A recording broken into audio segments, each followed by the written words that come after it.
All right, ladies and gentlemen, welcome to a Motown Wrestling Review. Today I am reviewing last night's Friday Night SmackDown.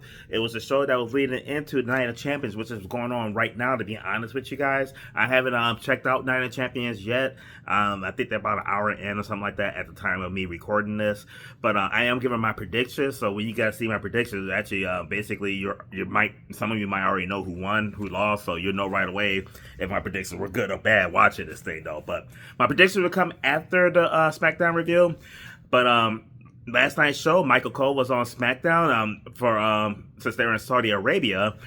Basically, him and Wade Barrett are doing the Night of Champions, so that's the commentary team for SmackDown. SmackDown essentially is like night one, Night of Champions for the most part. They did it at the location that they're doing the PLE at with the broadcast team and everything. Cody came out, got a great ovation and everything, everybody singing a song, and before he got to say anything, the Viper Randy Orton interrupted him with everybody singing his song. And it's funny, because after the music stopped, and then Randy Orton, of course, they kept singing his song. I hear voices crying. They were just into it. It was a great promo by both of them and everything. I mean, they have a lot of history together. This is like mentor versus student, and both of them are pretty passionate about why they need to get there. Randy Orton looking for revenge, though, and Cody kind of like, you looking for revenge? I mean, and Cody rightfully so. I mean, he got beat by John Cena with a low blow and a bootleg rock, so... But I guess when this originally aired, they had technical difficulties. From what I heard, when it streamed on Netflix outside the U.S. for 30 minutes, they were having issues, and they tried to fix it best they could for the when they aired it off on USA. But it looked like somebody was recording it with their phone or something, and WWE was like, "Hey, can we get that?" They make it look good though, so I'm kind of happy that we got a fixed version of it. But overall, good segment though, good promo. First match of the night is going to be Jimmy Uso versus JC Mateo, and it sounds like they changed up Jimmy's music a little bit and everything, which is good, kind of like more of a babyface music type thing. Still got the same flavor from his old music, but just a little bit more upbeat, a little bit better, to be honest with you. And then he comes out in all black, which was kind of weird, because it's kind of like they try to make him more of a babyface, but he's dressing like a heel. And it's kind of cool because during this match, Michael Cole mentioned Taz, which is kind of crazy considering Taz is an announcer for AEW. I'm about to say Ring of Honor, but AEW.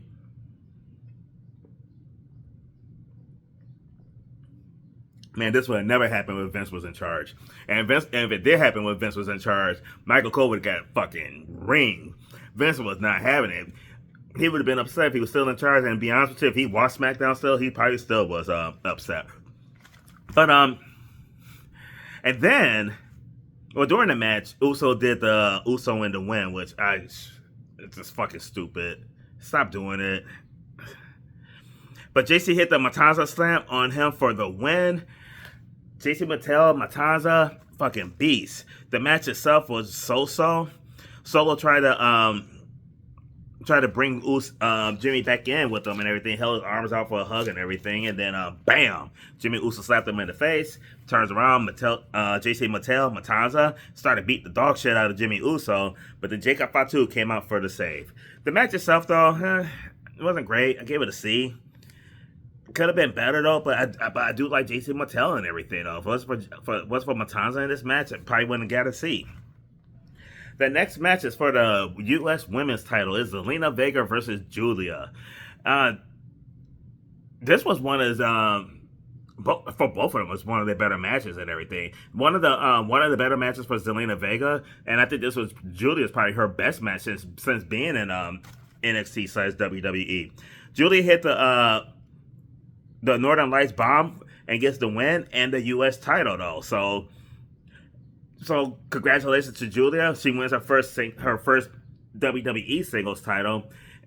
So I guess that means Stephanie Victoria is slightly behind. Julia won her NXT title before Stephanie Victoria won a title. Now she wins a major title for Stephanie Victoria. So I expect Stephanie to be stepping up, maybe getting an IC title soon, which would be kind of cool. The match itself, I gave a B. I thought it was really, really good. I enjoyed this match. I thought both ladies did very well. SmackDown would be going to 2 hours according to Michael Cole. So great news. They didn't really like focus on it a lot though, but less is more. So I'm happy they're cutting it down to 2 hours. Then they had a promo with Jade Cargill and Asuka, and it's kind of crazy because Asuka, who can barely speak English and everything, had that crowd loving her and everything, and she was definitely working the crowd. Jade is Jade when it comes to promos. But hey, as long as you kicking some ass in the ring, Jade, fucking like big muscular piece of chocolate, that's cool. But then Naomi interrupts her. Naomi interrupts and basically talking about like cashing in and everything. They have unfinished business. Honestly, here's one thing I would like to see, and I have my predictions later in the show though. But I'm predicting Jade Cargill to win Queen of the Ring, and I'm predicting Jade Cargill to win the title. And I'm predicting that Naomi's going to cash in. And that's how Naomi's going to cash in her Money in the Bank and win the women's title and everything. She's going to wait for Jade to win it and take it from her, though. So that's just my little pick and a half. But we will be going over all the picks and everything for Night of Champions a little bit later. Next up is DIY taking on Andrade and a mystery partner. They had a tag team, all the tag teams in the back, talking about the Wyatt family and then just a lot of tag team bullshit. And they end up booking this match. And Andrea's mystery partner ended up being Ray Phoenix, which, it fit. It definitely did. I wasn't really too excited about this match, though, but it actually turned out to be really, really good. Andrea and Ray worked good together with some combination moves. They did a couple of dives on there that looked pretty impressive. They hit them with a combination of both their finishers to get the win. So Andrade and Ray Phoenix won this match, and the match itself I gave a B-. Ron Killings came out, cut a promo and everything. He's looking for John Cena, but John Cena got other stuff that he's got a hand on and everything, though. But then Aleister Black came out and gave Black Mass to R-Truth. This led to a backstage segment with Aleister Black and Damian Priest, though. But let's see where this is going. The Wyatt family took on the Street Profits. This was an okay match. It was just okay. Didn't really move me too much. I thought they did okay in the ring, but it's just nothing spectacular or anything like that. The match ended in a no contest. This match probably get the lowest score for me of the matches on SmackDown. I gave it a C-. And next is Titty Time. Tiffany Stratton comes out to the ring and everything, still looking good, full bodysuit and all, because they got to wear the full suits over in Saudi Arabia. And she's taking on Nia Jax in the last woman standing match. Nia Jax did hit Tiffany Stratton with back-to-back Banzai drops, and the second Banzai drop she had put the chair on Tiffany Stratton, and Banzai dropped her onto the chair. Tiffany powerbombed Nia off the ropes through a table, which was pretty fucking impressive. And then Tiffany used Naomi came out and everything, teasing the cash in. But didn't happen. Tiffany actually grabbed the Money in the Bank briefcase, hit Nia Jax upside the head with it. Nia went falling through 2 ropes, and then there was a counter 10, and Tiffany Stratton won. I like how they use the other stuff. I mean, because sometimes, as Marcus put it in the Future Focus podcast, sometimes the gimmick matches always work for the women. This one, the way they did this one, it really did. I mean, it helps that Nia got the size and everything to be believable and everything, but I liked how they used the weapons. I like how they use the tables. I mean, they use the Money in Bank briefcase. I mean, I like how they use the stuff, so. And next we have John Cena came out to a huge-ass pop. Like, they love John Cena, and, he's a heel. And then you hear Basic Thug and Knob next, but it's Punk Life. I saw a lot. Some people, they say like last week's promo, John Cena's pipe bomb was like got mixed reviews. Me myself, I loved it. I thought it was really good. I like what they're doing with this feud. Even before they did the pipe bomb, Cena keep pointing out like John Cena's heel. He's babyface. It's like this role reversal. Like they're like right now the universe we living in. John Cena is CM Punk and CM Punk is John Cena. Like, Cena is that over where he's like babyface John Cena, and John Cena is the heel talking about taking the title and retiring with it. So that's why I really kind of like the pipe bomb last week, because it's like it fit in with what they're doing. I mean, this is storytelling and everything. They're doing storytelling at its best. And for those who didn't like it, hopefully they get it more now with the storytelling, with CM Punk doing the Punk Life.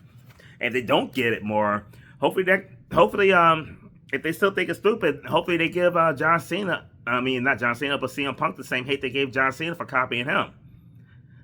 Because I think it fits with the storyline. But I don't really think that you could say one was bad and the other one was good. In my opinion, either you dislike both or you don't like both. I happen to like both. I like how they're doing this feud, and I really enjoyed it though. So, and one of the funnier lines that CM Punk said in his rap was that John Cena buried more men than Undertaker, or buried more talent than the Undertaker. Man, that had me fucking rolling. And it's funny because when he said that, there was a kid with a John Cena shirt on that was laughing at it too, though. So, but I thought it was a great promo. I really enjoyed it, and this feud has been really good though. We're gonna get into my predictions now though, but they got me excited for the match. I'm really looking forward to seeing these guys go at it in the ring. Now, Night of Champions. My predictions. The first match is Rhea Ripley, Mommy herself. You know, Mommy's always on top. And she is going to be on top again against Tiny Tits. I got her pinning Raquel Rodriguez in the street fight. Mommy all day. Sami Zayn, I got him beating Killian Cross, despite the beautiful Scarlett outside of ringside. And man, I would put it on Scarlett Bordeaux. Like, dice! Next we got Solo Sikoa challenging Jacob Fatu. I got Jacob Fatu winning this one, of course. And Women's Queen of the Ring qualifying, not qualifying, but the Women's Queen of the Ring championship match, Asuka versus Jade Cargill. You guys already heard earlier, I got Jade winning this. I got her winning the crown, and I got her winning the title. The other King of the Ring match is Randy Orton versus Cody Rhodes. And I got three predictions on this one. I got Cody Rhodes winning. I got Randy Orton not going full-fledged heel, but teasing heel. This will be the second year in a row that he lost in the finals, and I predict that he's going to be teasing a heel turn. And the other thing that I'm picking is I like with Cody, if Cody actually wins the King of the Ring, because a lot of people think that Cody's going to end John Cena's title reign. I don't think John Cena's title reign is coming at an end in SummerSlam. But now Cody getting another shot at it, just to have him out the picture, and then maybe John Cena is going to lose the title to somebody other than Cody, though. So those are my predictions on that. And I kind of spoiled my pick for John Cena versus CM Punk, because as I said, I don't think he's going to lose the title at SummerSlam, meaning I don't think he's going to lose the title tonight. So, of course, I'm picking on John Cena, despite the fact that, man, Punk is doing a phenomenal job helping John Cena with this feud and pump it up and everything, though. But in my opinion, if CM Punk loses, AJ Lee skips her way back to daddy.